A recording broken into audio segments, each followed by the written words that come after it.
Praise the Lord. முகமுகமாய் என்கிற இந்த நிகழ்ச்சிக்கு உங்களை அன்புடன் வரவேற்கிறோம்.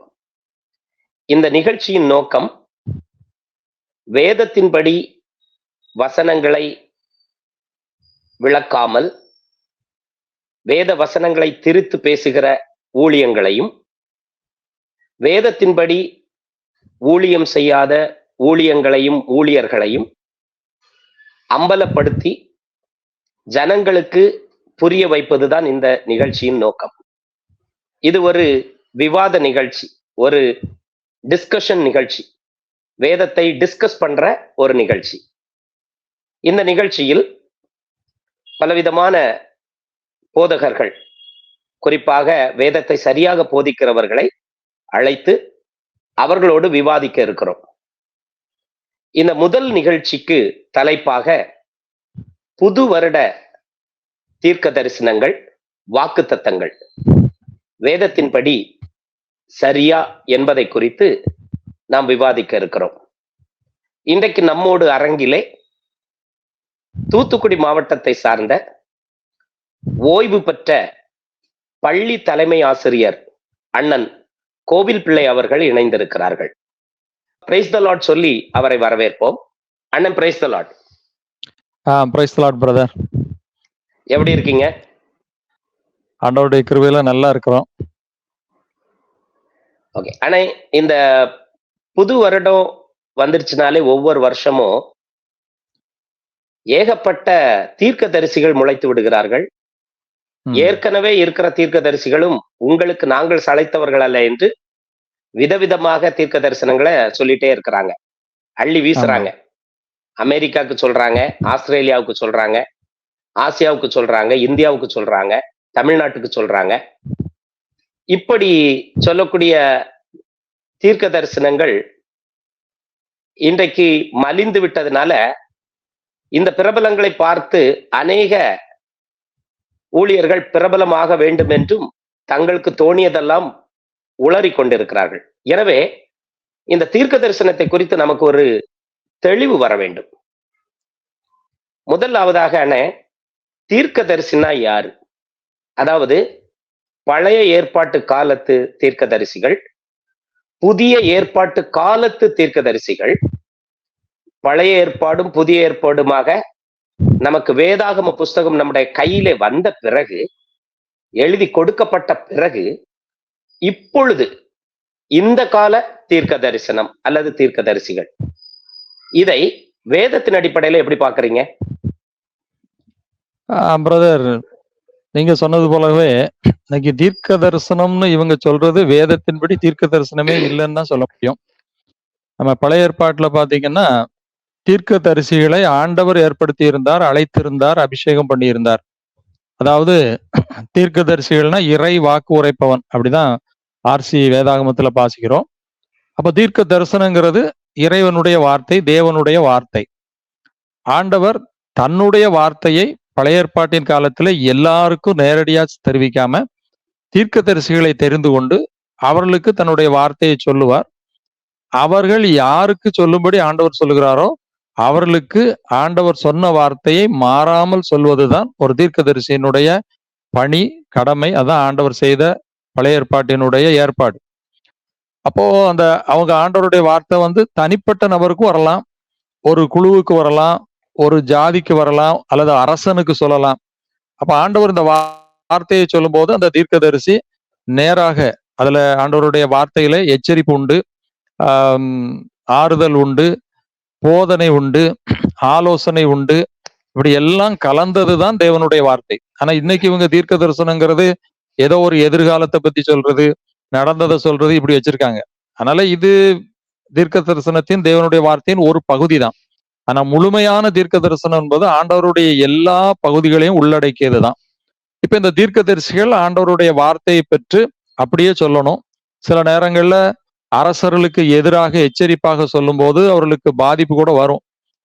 அந்த நேரத்திலையும் அவங்க கர்த்தருக்காக தைரியமா சொன்னாங்க. உதாரணத்துக்கு 1 ராஜாக்கள் 22ஆம் அதிகாரத்தை எடுத்து பாத்தீங்கன்னா, மிகாயா ஆகாப்புக்கு விரோதமா தான் சொல்றான். ஆனா அந்த நாட்களிலேயே ஆண்டவர் சொல்லாதத அரசர்களுக்கு ஆதரவா அவங்களுடைய பிரியத்தை பெறுவதற்காக அந்த மிகாயாவுக்கு 400 தீர்க்கதரிசிகள் சொன்னதை நம்ம வேதத்துல வாசிக்கிறோம். இப்படி அன்றைக்கே கர்த்தரால் தெரிந்து கொள்ளப்படாத அநேகர் கர்த்தர் சொன்னார் என்று சொல்லி ஆண்டவருடைய வார்த்தையை சொன்னாங்க. அப்ப ஆண்டவர் அதையும் பழைய ஏற்பாட்டு காலத்துல எச்சரிக்கிறத நம்ம பார்க்க முடியும். இப்போ எரேமியா தீர்க்கதரிசி புத்தகம் 14ஆம் அதிகாரத்துல 14ஆம் வசனத்தை பார்த்தீங்கன்னா ஆண்டவரே சொல்லுகிறார், நான் அனுப்பாதிருந்தும் இவர்கள் என் நாமத்தை கொண்டு பொய்யாக தீர்க்க தரிசனம் சொல்லுகிறார்கள் அப்படின்னு ஆண்டவர் எச்சரிக்கிறார். அப்ப பழைய ஏற்பாட்டு காலத்திலையும் இப்படிப்பட்ட ஆண்டவரால் அனுப்பப்படாத கள்ள தீர்க்கதரிசிகள் இருந்தாங்க. ஆண்டவர் எச்சரிக்கிறார். எச்சரிக்கிறது மட்டுமல்ல, அந்த தீர்க்கதரிசிகளின் வார்த்தையை நீங்க கேட்க கூடாதுன்னு சொல்கிறார். நீங்க எரேமியா 14ஆம் அதிகாரத்துல 14ஆம் வசனத்துல இருந்து வாசித்தா அந்த தீர்க்கதரிசியும் சாவான், அந்த தீர்க்கதரிசியுடைய வார்த்தையை கேட்கிறவர்களுக்கும் அந்த தண்டனை வரும் அப்படின்னு ஆண்டவர் எச்சரிக்கிறார். அப்ப தேவனுடைய வார்த்தைய சொல்லாத ஒரு தீர்க்கதரிசியும் சாபத்துக்குட்பட்டவன், அதை பின்பற்றுகிற ஜனங்களும் அதே தண்டனைக்குரியவர்கள். அப்ப பழைய ஏற்பாட்டு காலத்துல எப்படி இந்த தீர்க்க தரிசனத்தை ஆண்டவர் சொல்லாதுன்னு கண்டுபிடிக்கணும்னா, உபாகமத்தின் புத்தகம் 18ஆம் அதிகாரத்துல சொல்லுகிறார், நான் அனுப்பின தீர்க்கதரிசி உண்மையா இல்லையான்னு கண்டுபிடிக்கணும்னா, நான் சொன்ன வார்த்தை நடந்ததுன்னா நான் சொன்ன அந்த தீர்க்கதரிசி உண்மையானவன், அவன் சொன்ன வார்த்தை நடக்கலைன்னா அந்த தீர்க்கதரிசி கள்ள தீர்க்கதரிசிங்கிறத உபாகமம் 18, 21, 22 சொல்லுகிறார். அப்ப பழைய ஏற்பாட்டு காலத்துல அந்த தீர்க்க தரிசனம் சொல்லப்பட்ட பிறகு பழைய ஏற்பாட்டு காலம் சொல்லுங்க, நடந்துதான் நடக்கலையான்னு வச்சுதான் உண்மையான தீர்க்கதரிசியா கள்ள தீர்க்கதரிசியான்னு கண்டுபிடிக்க முடிஞ்சுது. அப்போ அதுலயே அவங்க கண்டுபிடிச்சிட்டாங்க. இப்ப இந்த கான்செப்டை எடுத்தா கூட இன்னைக்கு தீர்க்க தரிசனம் இல்லாத ஒண்ணை இவங்க சொன்னா கூட, இப்ப 2020 இருந்து 23 வரைக்கும் நீங்க பாத்தீங்கன்னா இந்த தீர்க்கதரிசிகள் பேர்ல சொல்றாங்களே, இவங்க சொன்னது எதுவுமே நடக்கல. அப்ப அந்த வசனத்தின் அடிப்படையிலேயே கள்ள தீர்க்கதரிசிகள் தானா? அப்படிதான் வேதம் சொல்லுது. நடக்கலன்னா அவன் கள்ள தீர்க்கதரிசின்னு தான் உபாகமத்திலே ஆண்டவர் சொல்லிட்டார். அப்ப அந்த பழைய ஏற்பாட்டு இவங்கன்னு சொல்றீங்களே, யாரெல்லாம் சொல்றீங்க நீங்க? அதான் இப்ப நமக்கு எல்லாத்துக்குமே தெரியுமா பிரதர், இது என்ன ஒளிவு மறைவு இல்ல. எல்லா மீடியாவிலையும் வருஷம் முதல் தோரத்துல சொல்ற தீர்க்கதரிசியில பிரபலமானது பால் தினகரன், சோர் மோகன் லாசரஸ், சாது செல்வராஜ், ஆலன் பால், இந்த டென்சின் டேனியல், இப்படி வரிசையா இவங்கெல்லாம் பிரபலமானவங்க. இது தவிர நிறைய அட்ரஸ் இல்லாதவங்களுமே சொல்றாங்க. இப்ப யூடியூப்ல நீங்க பாத்தீங்கன்னா அது வந்துகிட்டு இருக்குது. அப்ப பழைய ஏற்பாட்டு காலத்துல இந்த தீர்க்க தரிசனம் எங்க வரைக்கும் வருதுன்னீங்கன்னா அப்போஸ்தலர் நடவடிக்கைகள் வரைக்கும் வருது. அப்போஸ்தலர் நடவடிக்கைகள்ல அந்த சபை உருவாகும் வரைக்கும் ஆண்டவர் தீர்க்க தரிசனம் பயன்படுத்தினார்.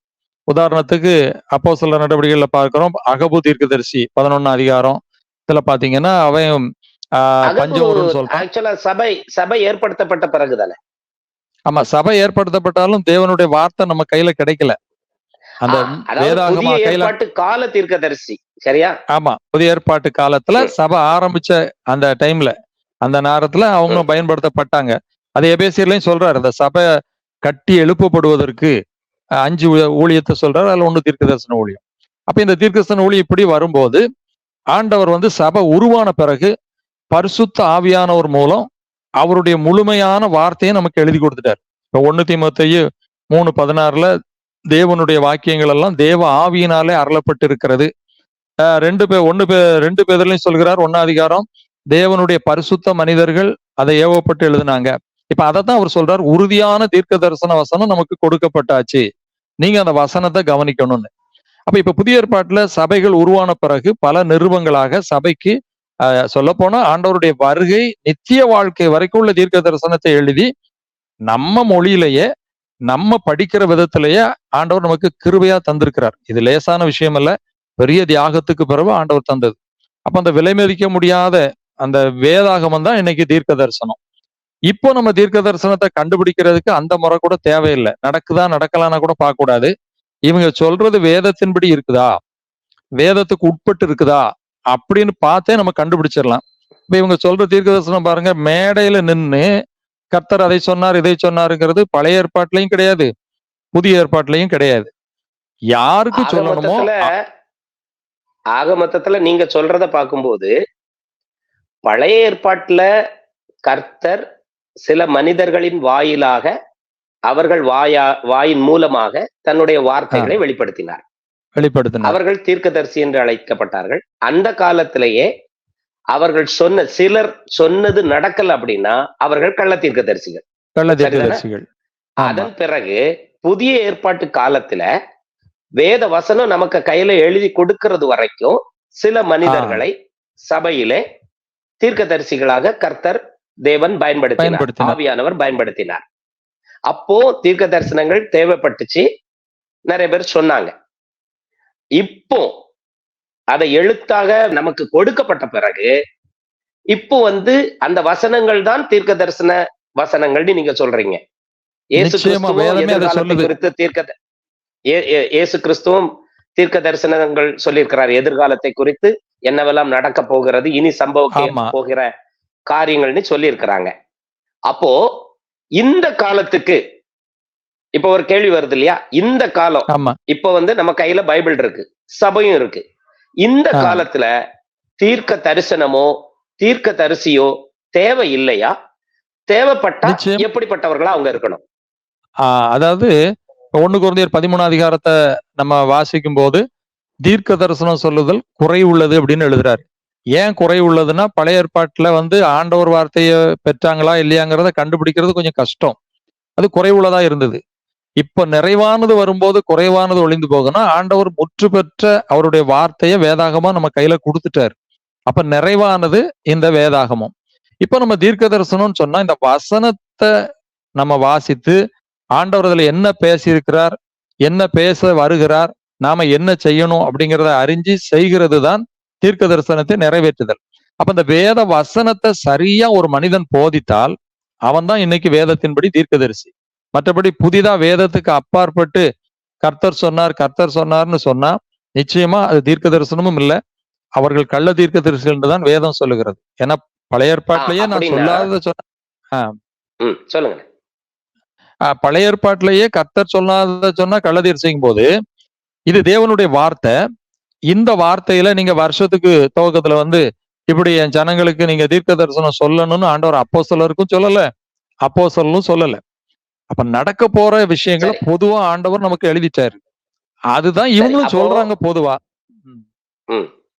அப்போ புதிய ஏற்பாட்டின் அளவீட்டின்படி பார்க்கும் பொழுது இப்ப 1 கொரிந்தியர் 14வது அதிகாரத்துல தீர்க்க தரிசனத்தையும் அந்நிய பாஷையும் குறித்து பவுல் சபைக்கு எழுதிட்டு வர்றாரு.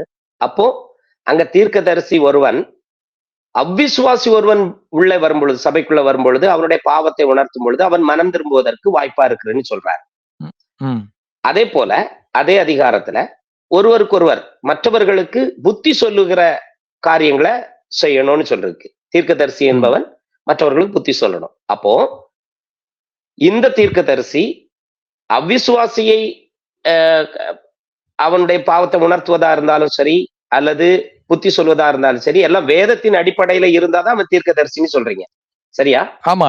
இப்பவுமே நம்ம சொல்லலாம், வேத வசனம் தெரியாம இயேசுவை அறியாத ஒருவனுக்கு ஆண்டவர் ஒருவேளை தன்னை வெளிப்படுத்துவதற்கு உண்மையானது அவனுக்கு சொல்லி அதன் மூலம் ஆண்டவரை ஏற்றுக்கொள்வதற்கு வழி செய்தா அது ஒரு வரம். அது ஒருவேளை நம்ம ஏற்றுக்கொள்ளலாம். ஏன்னா மிஷினரியல் ஃபீல்டுல பாத்தீங்கன்னா அவங்களுக்கு இயேசுனாலே யாருன்னு தெரியாது. அப்போ அவங்களுக்கு ஒரு உள்ளம் வெளிப்படும் போதோ, அவங்களுக்கு ஒரு அற்புதம் நடக்கும் போதோ, அல்லது அவங்களுடைய காரியத்தை வெளிப்படுத்தும் போதோ அவன் பயந்து, அதைத்தான் அவர் எழுதுறாரு. அவங்களுடைய உள்ளம் வெளிப்படும் போது அவன் பயந்து அதை நம்ம நீ அந்நிய பாஷை பேசினா ஒரு பிரயோஜனம் இல்லையா அப்படின்னு அவர் பவுல் கேட்கிறார். அப்படி இருந்தா நம்ம ஏத்துக்கிடலாம். ஏன்னா அவங்களுக்கு வேதவசனம் தெரியல, வேதவசனத்துக்குள்ள இன்னும் போகல. அது வேதவசனத்தின்படி அவன் ஆண்டவரை அறிவதற்காக, ரட்சிக்கப்படுவதற்காக ஏற்றுக்கொள்ள முடியும். மற்றபடி கிறிஸ்தவர்கள் நடுவுல இன்னைக்கு இப்படிப்பட்ட ஒரு தீர்க்க தரிசனம் அவசியம் கிடையாது. ஏன்னா வேதம் நம்ம கையில இருக்குது.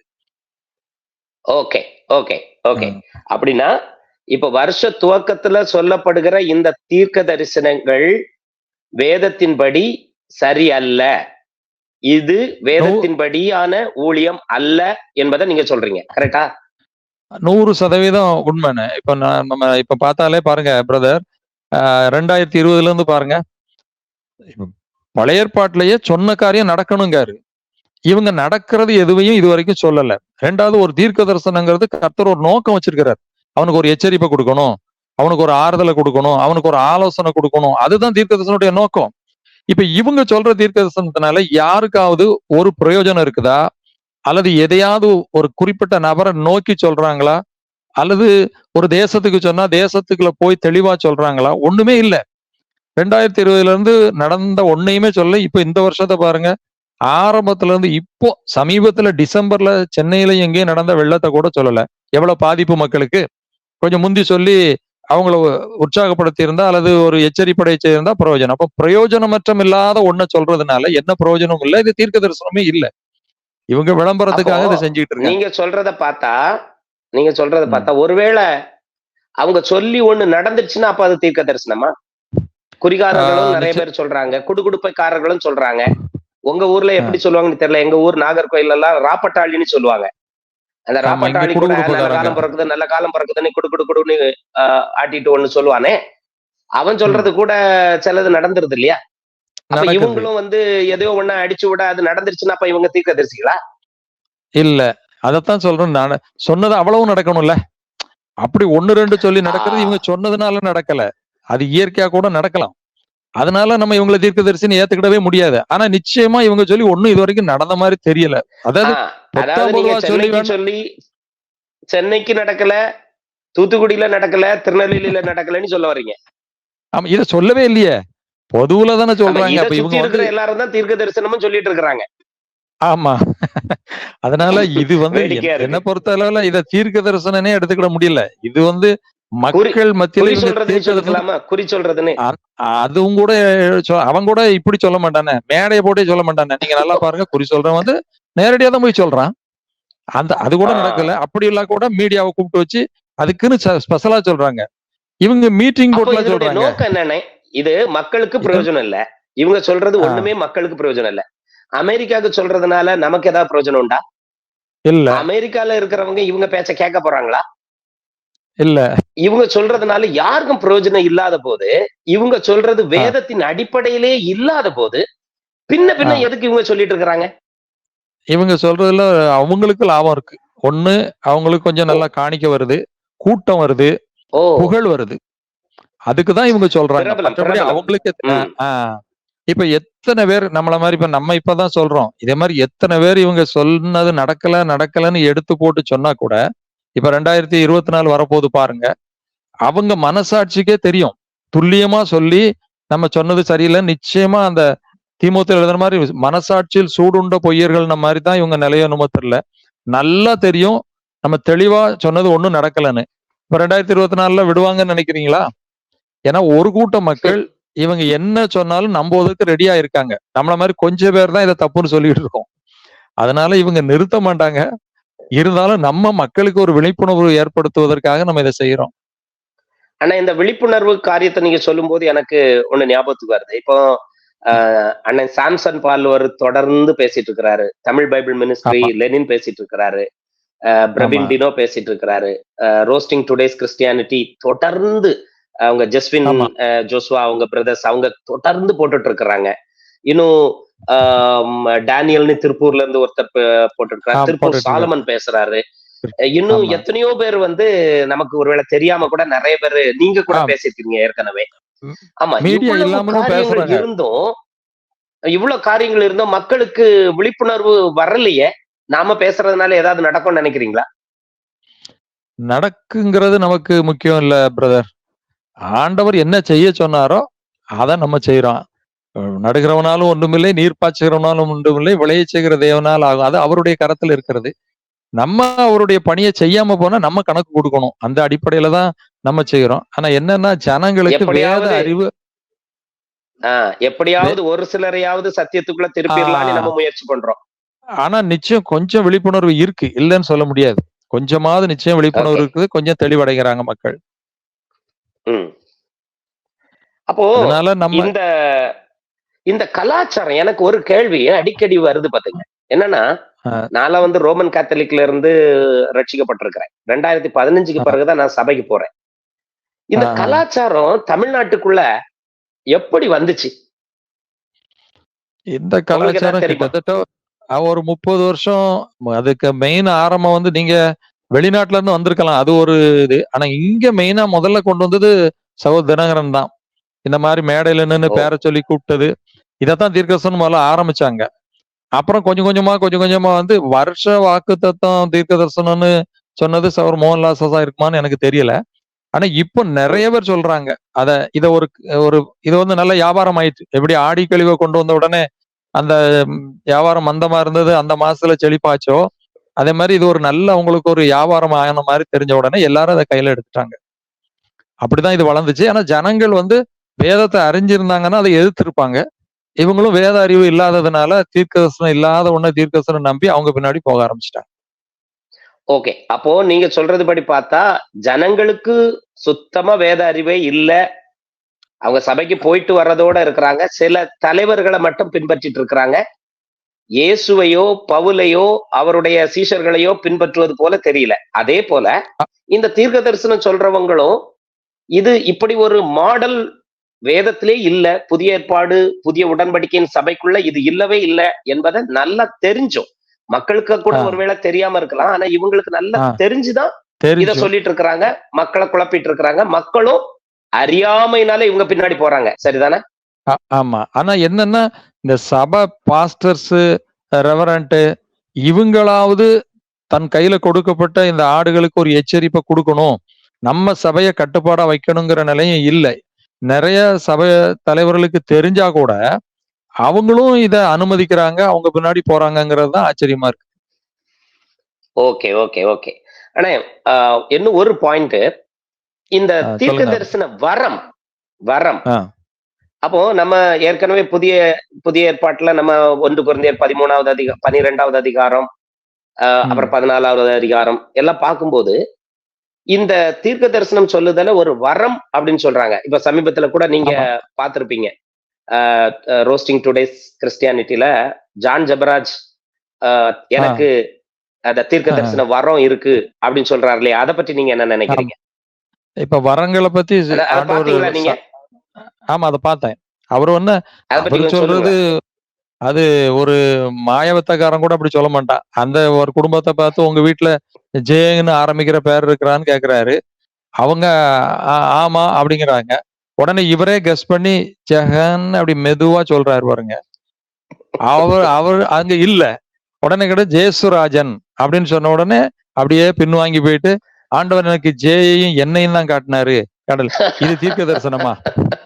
இப்படி கேலி கூத்த நம்பி ஒரு கூட்டம் நிக்குது பாருங்க. அதுதான் கஷ்டம். கைத்தட்டுறாங்க உடனே கைத்தட்டுறாங்க பாருங்க. அந்த போதகரை என்ன செய்யணும் பாருங்க.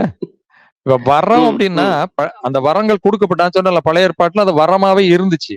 இப்போ வரம், தீர்க்கதரிசனம் வரம் செயல்படுதுன்னு சொன்னா, ஒண்ணு இயேசுவையே அறியாத இடத்துல அவங்களுக்கு உண்மையான நடக்கிறதையோ எதையோ சொல்லி அவங்களை கர்த்தருக்குள்ள நடத்துறதற்கு செயல்பட்டா அது ஒரு வரம். மற்றபடி இன்னைக்கு வரங்கிறது இந்த தேவனுடைய இந்த தீர்க்க தரிசன வசனத்தை எடுத்து தெளிவா திட்டமா சரியா யார் போதிக்கிறாங்களோ அவனே ஒரு தீர்க்க தரிசி தான் வேதத்தின்படி. ஏன்னா அது தீர்க்க தரிசனம். அதை சரியா போதிக்கிறவன் தீர்க்க தரிசி. Okay, okay. ஆனா இந்த நிகழ்ச்சிக்கு இறுதி பக்கத்துல வந்துட்டோம். அதாவது இந்த நிகழ்ச்சியை 2 பகுதியா நம்ம வெளியிட போறோம். பார்ட் 1 வந்து தீர்க்க தரிசனம், இன்றைக்கு சொல்லப்படுகிற தீர்க்க தரிசனங்கள், அதான் புது வருட தீர்க்க தரிசனங்கள் வேதத்தின்படி சரியா என்பதை நம்ம முதல் பகுதியா வெளியிட்டுருவோம். இந்த நிகழ்ச்சிக்கு இறுதியா அடுத்த நிகழ்ச்சியில, அடுத்த பார்ட் 2ல வந்து வாக்கு தத்தத்தை பற்றி பேசலாம். வரக்கூடிய நிகழ்ச்சியில வாக்கு தத்தத்தை பற்றி, அதாவது புது வருடத்துல வாக்கு தத்தம் சொல்றாங்க. அது வேதத்துல இருந்து ஒரு வசனத்தை எடுத்துதான் சொல்றாங்க. அது சரியா என்பதை குறித்து நம்ம இப்போ டிஸ்கஸ் பண்ணுவோம். இந்த கள்ள தீர்க்கதரிசி, அப்ப இவர்கள் எல்லாம் கள்ள தீர்க்கதரிசி என்பதை உறுதிப்படுத்திடலாம்ல, ஜனங்களுக்கு புரிய வைக்கணுங்கிறதுக்காக இதை நான் சொல்றேன். அப்ப இவர்கள் வந்து தீர்க்கதரிசிகள்னே போடக்கூடாது. இவங்க எப்படி டைட்டில் போடணும்? கள்ள தீர்க்கதரிசிகள்னு போடணும். ஏன்னா இவங்க சொல்லி எதுவுமே நடக்கல, அல்லது 90% நடக்கல. ட்ரம்ப் வருவாருன்னு சொன்னாங்க, நடக்கல. அதுக்கு பிறகும் ஜனங்கள் அறியாமையினால பணத்தையும் அனுப்பி இவங்க கூட்டங்களுக்கு போறது என்பது ஜனங்களுடைய அறியாமையை காட்டுது. ஜனங்களும், நீங்க ஆரம்பத்துல சொன்னீங்க, இவர்களுக்கு துணை போனா இந்த பங்கு, இதனுடைய இந்த பாவம், இதனுடைய காரியம் அந்த ஜனங்களையும் சாரும் என்பதை சொல்லியிருக்கீங்க. இந்த நிகழ்ச்சியில எரேமியாவுல இருக்குது, 2 யோவான்லயும் அந்த வசனத்தின் அர்த்தத்தை ஆண்டவர் சொல்லியிருக்கிறார்.